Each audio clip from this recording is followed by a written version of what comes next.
Hello पिला माने आसंता काली रो अर्थनीति जो एग्जाम अछि पिला माने हमरो +2 एग्जाम दबा को जिवे तो सेथि पई मु कोन करिछि ना सिलेक्टेड एमसीक्यू जहा कि तमरो एही जदी तमे पूरा वीडियोटी देखि दबो 10 रु 12 मिनिट वीडियोटी हबो जदी देखि दबो एथरु तमे 10 रु 12 मार्क सियोर पाई जिवो 100% पाइबो एवं या परे या पूर्वरु मध्य मु लॉन्ग क्वेश्चन गुडा को देइथिली पूरा सियोर शॉर्ट लॉन्ग क्वेश्चन जदी देखिनाओ ताहले जाइकी देखिपार देन वीडियोर लास्ट पर्यंत देखिबो एवं मु आउ किछि सिलेक्शन मध्य देबी 2 मार्क 3 मार्क रो सिलेक्शन से माने ताको फॉलो करि पारो जाकी रहइबो फाइनल एटा होछि final selection MCQ long question 2 mark 3 mark रो त माने एठो देखि पारो तो स्टार्ट करिवा वीडियो देखो एक नंबर क्वेश्चन हला निम्नलिखित मधुरु भारत रे हिसाब रो एकक कोन हला एहार आंसर हबो टंका जो परिसंपत्ति तरल होइथिले मध्य वास्तव मुद्रा परि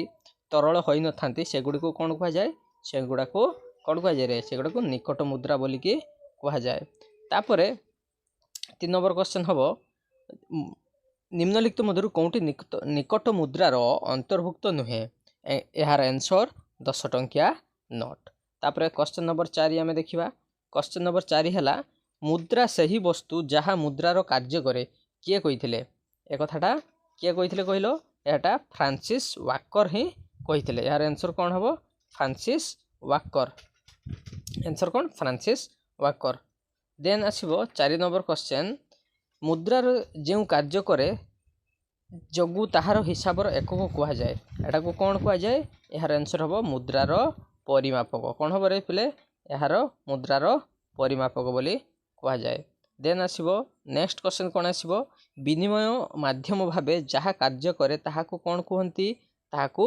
मुद्रा बोली की कुहंती ऋण नियंत्रक भाबे कार्य करथवा बैंक को कोन कुहा जाय ताहाकू केंद्रीय बैंक बोली कुहा जाय तापरे जेउ जमा रे प्रति मास रे एक निर्दिष्ट परिमाण मुद्रा किछि वर्ष पय जमा रखा जाय ताहाकू कोन कुहा जाय ताहाकू पौनपनिक जमा बोली कुहा जाय निम्नलिखित मध्यरु कोउठी केंद्रीय बैंक रो एक कार्य लिखिबो कोन कागज मुद्रा रो प्रचलन एवं धातव मुद्रा किए प्रचलन करे तमरो सरकार ही प्रचलन करंती आम देश रे निम्नलिखित बैंक गुडी को मध्यरु अंतिम पर्याय रो ऋणदाता किए रे जे नंबर क्वेश्चन आंसर हबो भारतीय रिजर्व बैंक निम्नलिखित मध्यरु कोउठी वाणिज्यिक बैंक रो कार्य नुहे कहिची नोट प्रचलन तो हेउची वाणिज्यिक बैंक रो कार्य नुहे एहा होची कहार कार्य एहा होची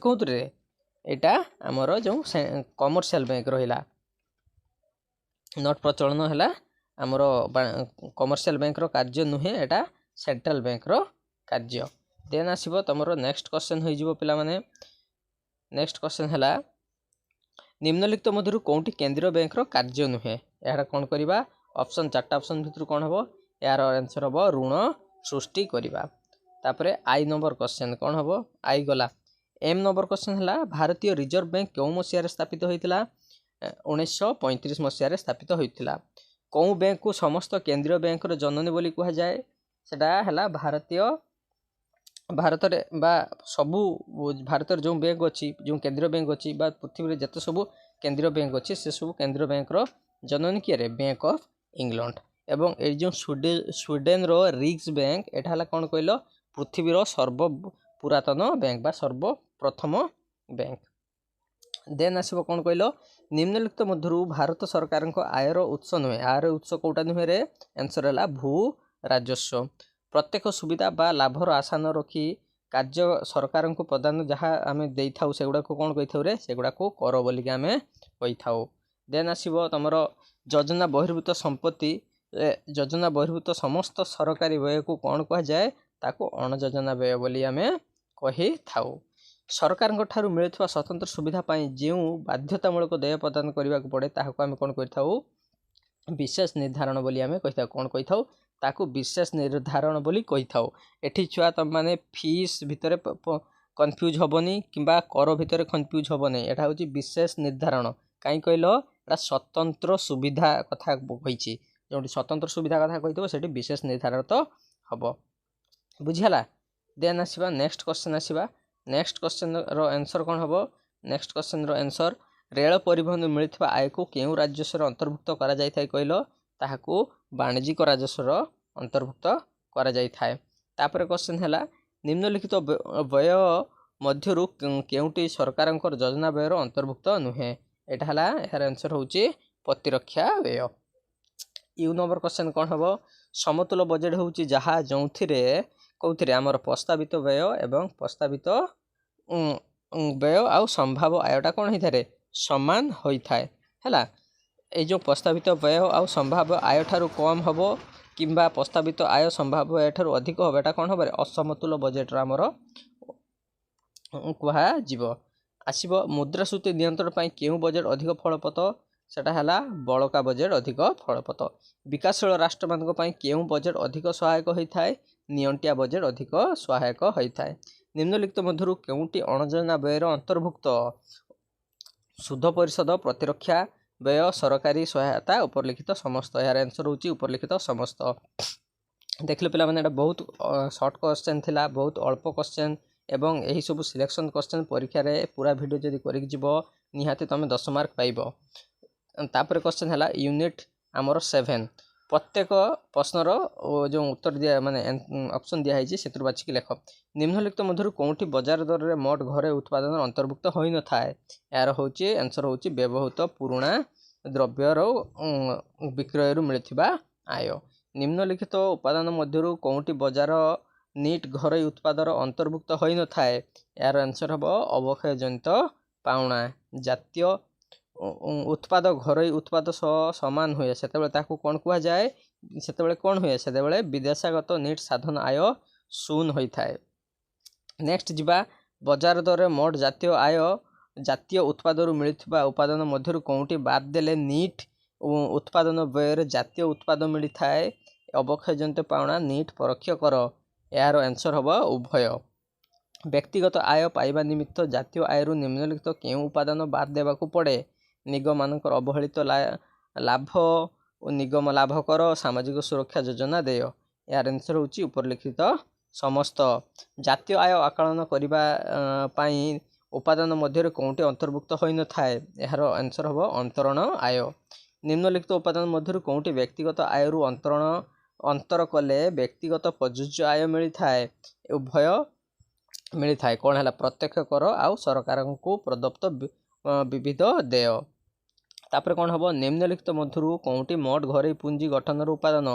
यार आंसर हम उपरोक्त समस्त। निम्नलिखित मध्यरु केउं सम्मिश्रणटी सामूहिक जगाणर प्रतिफलन। सामूहिक जगाण प्रतिफलन कौन हम रे C+I है बा एग्रीगेट सप्लाई रो कौन हम C+I कंजप्शन प्लस से आमर कौन हम रे C+I सामूहिक उपभोग आउ सामूहिक संचय है। तापर कौन हम कहल नेक्स्ट क्वेश्चन केन्स को शुद्ध निजुक्ति शुद्ध और मुद्रा संपद एक साधारण तत्व पुस्तक कौ मसीह प्रकाशित होता। यार आंसर 1936 1936 मसीह। संतुलन आय स्तर में कौन हुए संचय सहित निवेश मध्य कौन होता है समान होता है। जुग्म भंगी आयर स्तर कौन हुए आय उपभोग सहित समान हुए। एक सरल अर्थ व्यवस्था रे सामूहिक जगाण निम्नलिखित मध्यरु कौटी उपादान थाए पारिवारिक उपभोग चाहिदा घरे निवेश चाहिदा नीट रप्तानी चाहिदा। यार आंसर हम उभय आई एवं 2I। तापर हैला जुग्म भंगी आय पूर्वरु हाराहारी उपभोग प्रवृत्ति कौन हाराहारी प्रवृत्ति हम एक रु अधिक होता है। बुझिपार कथा। तापर देख तमर यूनिट मुझे ये देखी दूसरी लास्ट को कौन तुम जो आंसर गुड़ाक थी हाँ तापर देख तुम कौन है यूनिट 6 रो MCQ होची निम्नलिखित मध्यरु केउटी समष्टि अर्थनीतिर विषय वस्तु उपरलिखित समस्त। आय एथरे कौन होता है आय उत्पादन निजुक्ति तथ्य भी मध्य थाए हाराहारी मूल्य तथ्य मध्य थाए अर्थनैतिक अभिवृद्धि मध्य थाए उपरलिखित समस्त। यार होची आंसर तामें एठी मैक्रो इकोनॉमिक्स रो कौन पचारला सब्जेक्ट मैटर आमर कौन कौन होता है। ओके देन आसो तुम नेक्स्ट क्वेश्चन निम्नलिखित उपादान मध्यरु कौटी समष्टि अर्थनीतिर विषय वस्तु नुहे तामाने पचारला तुम मैक्रो इकोनॉमिक्स रो सब्जेक्ट मैटर नुहे कौन है उत्पादनकारिकर प्रवृत्ति तत्व तामाने उत्पादनकारी कथा कही तामाने एटा किए रे आमर माइक्रो इकोनॉमिक्स रो आम कथा से पचारुची। तापर 3 नंबर क्वेश्चन निम्नलिखित मध्य कौटी व्यष्टि अर्थनीति अध्ययन करी न थाए अर्थव्यवस्था रे किपरि संतुलित आय निर्धारित हुए बुझला क्वेश्चन। तापर यूनिट जदि आम 6 रो गला यूनिट 5 रो कौन अच्छे आमर पूर्ण प्रतियोगिता बा एटा कौन हो बजार बजार रु आमर कौन कौन सब क्वेश्चन आसीपारे। पूर्ण प्रतियोगिता प्रतिष्ठान सम्मुखीन होता हाराहारी आयर आकार कौन होता है यार आकार आनुभूमिक। बजार काल रे जगाण रेखार आकार किपरि आकार उलंब होता है। अति स्वल्प काल रे प्रचलित दर को कौन कह जाए रे अति स्वल्प काल रे प्रचलित दर को बजार दर कह जाए। निम्नलिखित मध्यरु कौटी एकाधिकार बजार वैशिष्ट्य नुहेटा एटा क्वेश्चन भूल अच्छी एकाधिकार वैशिष्ट्य कौन है निकट प्रतिस्थापन द्रव्यर अनुपस्थिति बुझीगला। तापरे ई नंबर क्वेश्चन निम्नलिखित मध्यरु कौटी एकाधिकार मूलक प्रतियोगितार वैशिष्ट्य यार आंसर है कौन ले असंख्य क्रेता यार होची आंसर किंतु विक्रेता केते जड़े।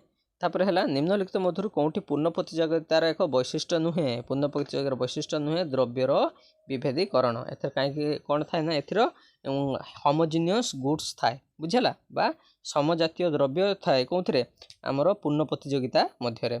तापर है केउ बजार रे हाराहारी आय प्रांतीय आय समान से कौन कह जाए थाए आमर संपूर्ण प्रतियोगितार बा पूर्ण प्रतियोगितार आमर बोली समान बोली कही था। केमिति आमर चित्रटा होता है ये एआर कौन होता है एआर इक्वल टू एमआर बुझाला कथा। देन आसीबो तमरो नेक्स्ट क्वेश्चन कौन आसीबो नेक्स्ट क्वेश्चन आसीबो तमरो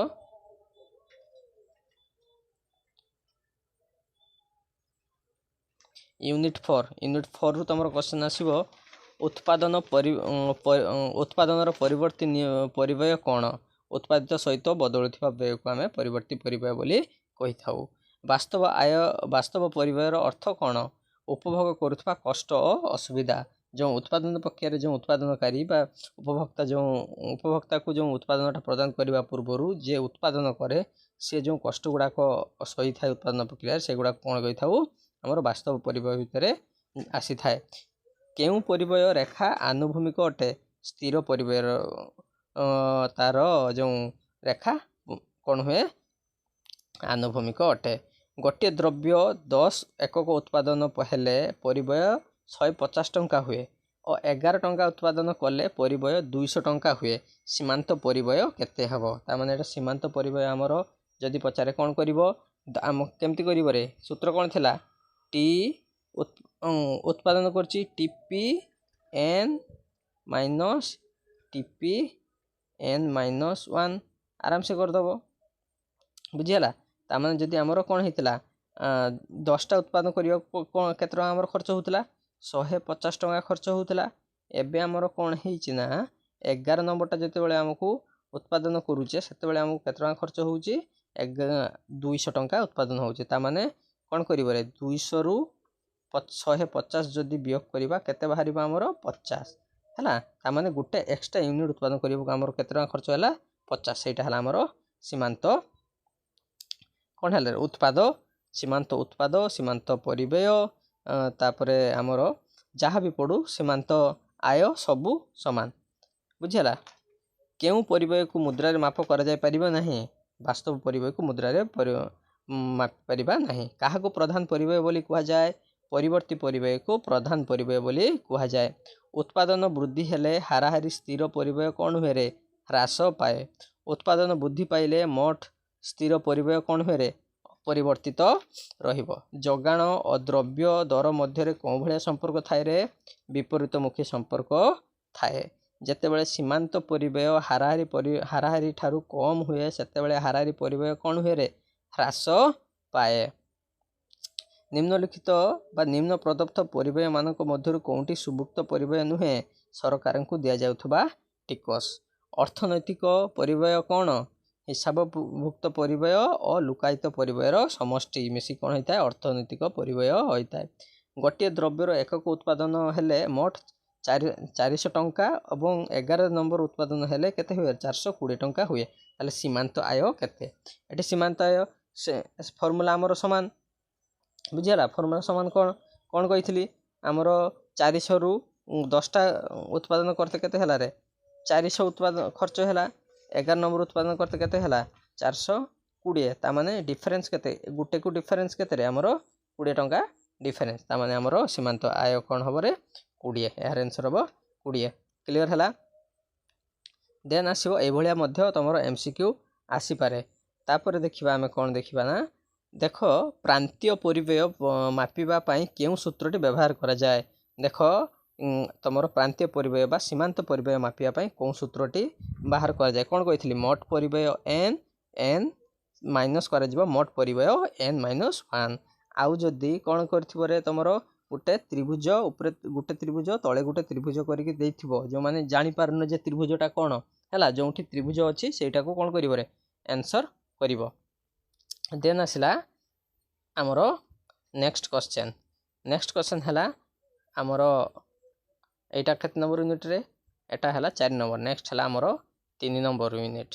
3 ନମ୍ବର ୟୁନିଟ୍ର କ'ଣ ଅଛି ଉତ୍ପାଦନର ଅର୍ଥ କ'ଣ? ଉତ୍ପାଦନର ଅର୍ଥ ହେଉଛି ବିନିମୟ ମୂଲ୍ୟଯୁକ୍ତ ପ୍ରତିଯୋଗିତା ସୃଜନ। ନିମ୍ନ ବିନିମୟ ଉଦ୍ଦେଶ୍ୟ ଦ୍ରବ୍ୟ ଓ ସେବା ସୃଷ୍ଟି କରିବା କାର୍ଯ୍ୟକଳାପକୁ କ'ଣ କୁହାଯାଏ? ଉତ୍ପାଦନ ବୋଲି କୁହାଯାଏ। ଜଣେ ବଢ଼େଇ ଗୋଟେ କାଠ ଚୌକି ତିଆରି କରିବା ଯୋଗୁଁ କେଉଁ ଉପଯୋଗିତା ସୃଷ୍ଟି କରେ? ତାମାନେ ସେ ଗୋଟେ କାଠ ଖଣ୍ଡଟେ ଥିଲା, ତାକୁ ସେ କ'ଣ କଲା ନା ସେଥିରେ ତାକୁ ଚେଞ୍ଜ କରିକି ଗୋଟେ ଚୌକିଟେ ତିଆରି କଲା। ତାମାନେ କ'ଣ ହେଲା ସେ ତାର ଆକାର ପରିବର୍ତ୍ତନ କଲା। ଏଟାକୁ ଆମେ କ'ଣ କହିଥାଉ ଆକାର ଯେଉଁ ଉପଯୋଗିତା ହେଲା। ତାପରେ ସାଧନ ଏକକ ପିଛା ଉତ୍ପାଦନ ପରିମାଣକୁ କ'ଣ କୁହାଯାଏ? ହାରାହାରି ଉତ୍ପାଦ ବୋଲି କୁହାଯାଏ। ସୀମାନ୍ତ ଉତ୍ପାଦ 0 ହେଲେ ମୋଟ ଉତ୍ପାଦନ ପରିମାଣ କ'ଣ ହୁଏ ରେ ସର୍ବୋଚ୍ଚ ହୁଏ। ବୁଝିହେଲା। ଏଇଟା ଗୋଟେ ମନେ ରଖିକି ଯିବ ଯେ ଆମର ସୀମାନ୍ତ ଉତ୍ପାଦ ଆଉ ମୋଟ ଉତ୍ପାଦ ହେଲା, ମୋଟ ଉତ୍ପାଦ ଭିତରେ କ'ଣ ସମ୍ପର୍କ ଥାଏ ହେଲା। ସୀମାନ୍ତ ଉତ୍ପାଦ ବା ତମର ସୀମାନ୍ତ ଆୟ ଆଉ ମୋଟ ଆୟ ଭିତରେ କ'ଣ ସମ୍ପର୍କ ଥାଏ ବୁଝିହେଲା କଥା।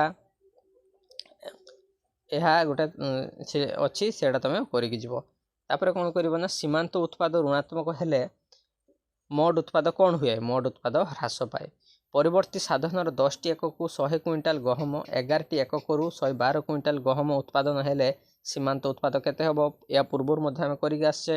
10ଟାକୁ ଆମର କେତେ ଖର୍ଚ୍ଚ ହେଲା 100 ଖର୍ଚ୍ଚ ହେଲା, 11ଟାକୁ କେତେ ଖର୍ଚ୍ଚ ହେଲା ରେ 112 ଆମର ପାଇଲୁ। ତାମାନେ ଆମର ଏ ଦୁଇଟା ଭିତରେ ଫରକ କେତେ? ଗୋଟେ ଏକକ ଏକ୍ସଟ୍ରା ଏକକ ପାଇଁ କେତେ ଫରକ ହେଲା 12। ତାମାନେ ଆମର ଆନ୍ସର ହେବ 12। 10 ଏକକ ପରିବର୍ତ୍ତୀ ସାଧନ ଯୋଜନାରୁ ମୋଟ ଉତ୍ପାଦନ 120 ଏକକ ହେଲେ ସାଧନର ହାରାହାରି ଉତ୍ପାଦ। ତାମାନେ ଆମର ପଚାରିଛି କିରେ ହାରାହାରି ଉତ୍ପାଦ କ'ଣ ହେବ କହିଲ? ହାରାହାରି ଆମର ଏଭରେଜ ପ୍ରଡ଼କ୍ଟ ମାନେ କ'ଣ ଜାଣିଛ ରେ? ଆମେ କ'ଣ କରିବାରେ ମାର୍ଜିନାଲ ପ୍ରଡ଼କ୍ଟ ବାଇ କ'ଣ MP ବାଇ Q ବୋଲି କରିବା। ତାମାନେ MP ହେଲା କ'ଣ ମାର୍ଜିନାଲ ହେଲା TP ବାଇ Q। କ'ଣ ହେଲା ରେ ଆମର TP ହରଣ Q। ଏଠି ଆମର TP କ'ଣ ହେଲା ରେ 120 ହରଣ କେତେ ହେଲା ରେ 10। ତାମାନେ ଯଦି ହରଣ କରିବା ଏହାର ଆନ୍ସର ହେବ କେତେରେ 12। ତାପରେ ଆମେ ଯିବା ନେକ୍ସଟ କ୍ୱେଶ୍ଚନକୁ। ନେକ୍ସଟ ଆମର ୟୁନିଟ୍ 2ରୁ କ'ଣ ସବୁ MCQ ଆସିପାରେ। ୟୁନିଟ୍ 2ରୁ ଆମର କ'ଣ ସବୁ MCQ ଆସିପାରେ ଦେଖ। ଯେତେବେଳେ ସୀମାନ୍ତ ଉପଯୋଗିତା ହ୍ରାସ ପାଏ ମୋଟ ଉପଯୋଗିତା କ'ଣ ହୁଏ ବୃଦ୍ଧି ପାଏ। ସୀମାନ୍ତ ଉପଯୋଗିତା ଋଣାତ୍ମକ ହେଲେ ମୋଟ ଉପଯୋଗିତା କ'ଣ ହେବ ହ୍ରାସ ପାଇବ। ସୀମାନ୍ତ ଉପଯୋଗିତା 0 ହେଲେ ମୋଟ ଉପଯୋଗିତା କ'ଣ ହେବ ସର୍ବାଧିକ ହେବ। ଦ୍ରବ୍ୟର ସୀମାନ୍ତ ଉପଯୋଗିତା ରେଖା ଡାହାଣକୁ କ'ଣ ହୁଏ ନିମ୍ନଗାମୀ ହୁଏ। କ୍ରମହ୍ରାସମାନ ସୀମାନ୍ତ ଉପଯୋଗିତା ସୂତ୍ର କେଉଁ କାରଣ ଯୋଗୁଁ କାର୍ଯ୍ୟକାରୀ ହୋଇଥାଏ?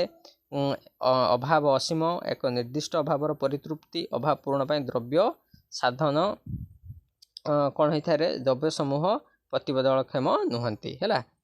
ତେଣୁ ଏହାର ଆନ୍ସର ହେବ ଅପସନ୍ 3। ଏଗୁଡ଼ାକ ଆମେ ସବୁ ପଢ଼ିଛେ କ'ଣ ହେଲା ସୀମାନ୍ତ ଉପଯୋଗିତାରେ। ଚାହିଦାର ଅନ୍ୟାନ୍ୟ ଉପାଦାନ ସ୍ଥିର ରହି ଦ୍ରବ୍ୟର ଦର ବୃଦ୍ଧି ହେଲେ ତାହାକୁ ଆମେ କ'ଣ କହିଥାଉ? ଚାହିଦାର ପରିମାଣ କ'ଣ ହୁଏ ଚାହିଦା ହ୍ରାସ ପାଏ। ଚାହିଦା ପରିମାଣ ପରିବର୍ତ୍ତନ କାହାର ପରିବର୍ତ୍ତନ ଯୋଗୁଁ ସମ୍ଭବ ହୋଇଥାଏ? ଦ୍ରବ୍ୟର ଦର ଯୋଗୁଁ ସମ୍ଭବ ହୋଇଥାଏ। ଚାହିଦା ରେଖାର ସ୍ଥାନଚ୍ୟୁତି କେଉଁ କାରଣ ଯୋଗୁଁ ହୋଇଥାଏ? ଦ୍ରବ୍ୟର ଦର ଯୋଗୁଁ ହୋଇଥାଏ ଏବଂ ଉପଭୋକ୍ତାର आय जोगु होइथाए बा संपर्कित द्रव्य बा खाउटीर रुचि जोगु होइथाए। तेणु यार आंसर हम आई एवं 3i जदि उपरोक्त समस्त था ताहले उपरोक्त समस्त मध्य होइथांता। चाहिदा सूत्र कौं दुईटी उपादान संपर्क विश्लेषण करिथाए द्रव्यर दर और द्रव्यर परिमाण। चाहिदा सूत्र कहा उपरे आधारित क्रम ह्रासमान सीमांत उपयोगिता रूपरे आधारित। जेतेबेले द्रव्यर नियंट आशंका कराए सेतेबेले दरर चाहिदा कौन हुए रे अधिक हुए। चाहिदा परिमाण जेतेबेले दरर परिवर्तन द्वारा विशेष भाव प्रभावित हुए नहीं सेतेबेले चाहिदा कौन हुए रे अस्थितिस्थापक होइथाए। द्रव्यर दर रे एक निर्दिष्ट आनुपातिक परिवर्तन जोगु जदि चाहिदा परिमाण समानुपातिक परिवर्तन हुए तेबे दर स्थितिस्थापकता कौन हबो 1 हबो। द्रव्यर दर रे सामान्य परिवर्तन हेले जदि चाहिदार परिमाण रे प्रभुत परिवर्तन देखा जाए ताको आमे कौन कहबारे संपूर्ण स्थितिस्थापकता कहिबा। संपूर्ण स्थितिस्थापकता चाहिदा क्षेत्र रे चाहिदा रेखार आकार कौन होइथाए x अक्ष सहित समांतरल होइथाए। दुईटी द्रव्य x एवं y y रो दाम स्थिर रही जेतेबेले x रो दाम बढ़ी जाए सेतेबेले y रो चाहिदार परिमाण वृद्धि पाए। तेबे x y मध्य कौन संपर्क थाए एटा होची कौन है प्रतिस्थापन क्षम। धरा जाऊ तुमरो चाहा एग्जांपल हला कौन ले टी आउ कॉफी हठात कौन हला ना तुमरो टी रो कौन हला रेट बढ़ी गला किंतु कॉफी रो रेट कौन अछि रे सेम अछि। तो जेहेतु तुमरो टी रो कौन हिची रेट बढ़ी ची ता माने सेतेबेले लोक कौन करिवे रे टी पीबा बंद कर देबे कमे देबे एवं कॉफी पीबा को कौन करिवे रे अधिक आरंभ करिवे। एठी कॉफी रो रेट रे कोनोसी परिवर्तन हैला नाही किंतु कौन है ना कॉफी रो चाहिदा रे परिवर्तन घटीगला एवं कौन है रे चाहार दाम रे परिवर्तन बा वृद्धि हवा जोगु चाहार चाहिदा रे परिवर्तन घटिला। तो कहीं चाहा एवं कॉफी गुटे कौन सब्स्टिट्यूट गुट है तेणु यही आमर परिस्थिति उपजिला। क्लियर है। देन आम आसवा नेक्स्ट क्वेश्चन।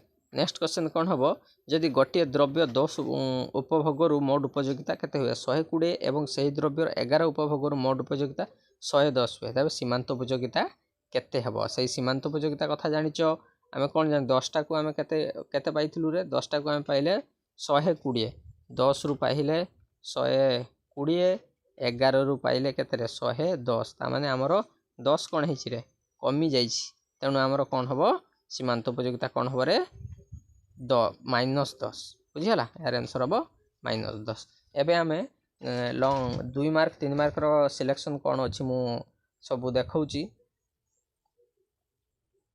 देख पिला माने या पूर्व मु जो लॉन्ग क्वेश्चन देछि सेटा मध्ये तुम माने देखि कि जीवो एवं कौन करछि ना या पूर्व जो मु 3 मार्क रो सिलेक्शन पार्थक्य दर्शाव देछि सेटा मध्ये तमे कौन करिवो रे जदि किछि पढी नाओ सेटा पढी कि जीवो आ जो माने अधिक पढ़ा चाहते से माने एटा को फॉलो करि परिबे। यूनिट 3 कौन देछि दीर्घकाल उत्पादन फलन आमे काहा को कहि परिबा हला तापरे कौन कहिबा स्वल्पकाल उत्पादन फलन काहा को कुहा जाय ह्रासमान उत्पत्ति कौन परिवर्ती अनुपात सूत्र कौन वर्धमान उत्पत्ति कौन प्रांतीय उत्पाद काहा कहिबा उत्पादन फलन कौन उत्पादन कहले कौन बुझ यार उपादान गुडी को लेख स्वल्पकाल कौन मोड उत्पाद सीमांत उत्पाद उत्पादन उपादान गुडी को कौन एवं मोड उत्पाद हाराहारी उत्पाद और सीमांत उत्पाद मध्य कौन सब संपर्क रही से गला ये गला तुम यूनिट 3 रो एबे आसीबा यूनिट 4 यूनिट 4 तुम कौन पढ़िबो ना जगाण रेखा काहा कहिबा काहा तापर स्थिर परिवय काहा कहिबा परिवय काहा कुआ जाए सीमांत आय काहा कुआ जाए स्वल्प आय काहा कुआ जाए